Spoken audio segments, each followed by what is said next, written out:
It feels like we didn't assemble it correctly because it keeps wanting to fall forward. Why do you want to be able to do that on a gaming chair? What is the point of this? I knew it. From the moment I first sat down in that chair, I knew it had to be user error. And I checked the assembly like 3 times, but apparently I missed the fact that I put the base on the wrong way around, and that was why the chair was trying to buck me out of it like a bison on heat. So for today's video, I have attached the base the correct way around, and I'm going to give you a fair assessment of the SK Depot gaming chair's chair performance.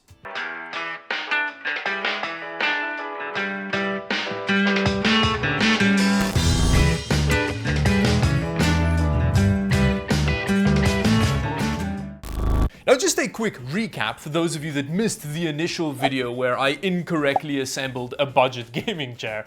Basically the premise of that video was to compare one of the cheapest gaming chairs I could find to I think the most expensive one that exists, and I spent 12 hours straight sitting in each of the chairs to evaluate what it did to my body.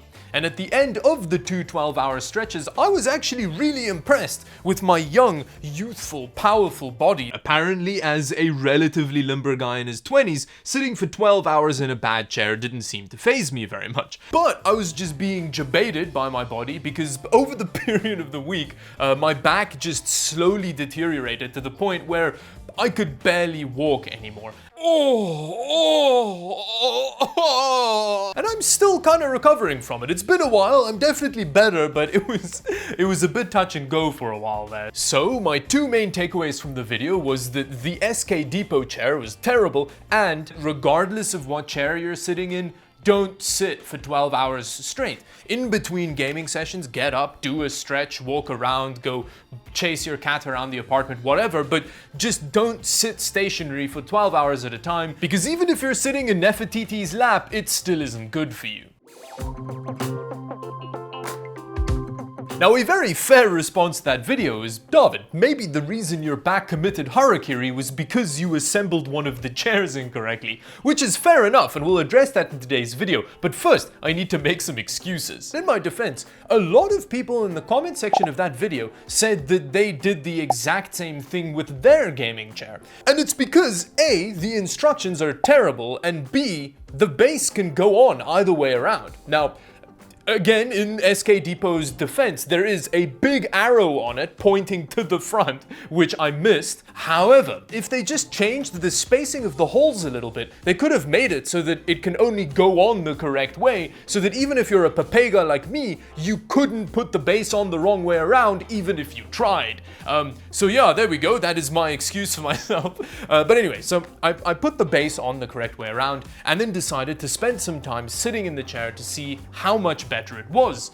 And well, it didn't buck me out anymore. As you can see here, I can sit upright in the chair without it trying to pull me forward the whole time, and it makes it a lot easier to get the correct posture in the chair. The problem is just that now that the chair is actually correctly balanced, it means that you have to actually lean into the backrest, which is very uncomfortable. The first thing that you'll notice with the 2 little pillows there is that the bottom pillow really pushes your back out and the top pillow pushes your head down, so it feels like you're being wedged into somewhere, which isn't very comfortable. Now, to remedy this, I did remove the pillow from my neck, which was a little bit more comfortable, but still, the chair was not very comfortable at all, and it still feels rickety as all hell. Like, genuinely, it feels so poorly made still. That wasn't entirely due to the fact that I put it on the wrong way around. That wasn't the main reason it was as janky feeling as it was.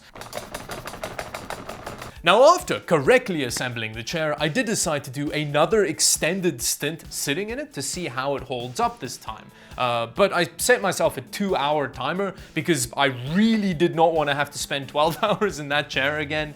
But the funny thing was, 45 minutes into the 2-hour session, it was like my back was having a PTSD response to the chair because it immediately flared up. My shoulders hurt, my lower back really hurt, and the part of my back where the muscles flared up the last time, which put me in so much pain, just immediately started flaring up again. So 45 minutes in and I tapped out because it was so difficult to get comfortable in that chair, and it just kept flaring my back up. And bear in mind, this was pretty much 2 weeks after the initial 2 12-hour tests, and I did a lot of yoga in between those 2 sessions, but yeah, my back did not respond well to that chair. So at the end of the day, yes, even while correctly assembled, that chair is still very uncomfortable. It's maybe like 5% more comfortable than with the base the wrong way around. Like, it didn't make that much of a difference in terms of comfort.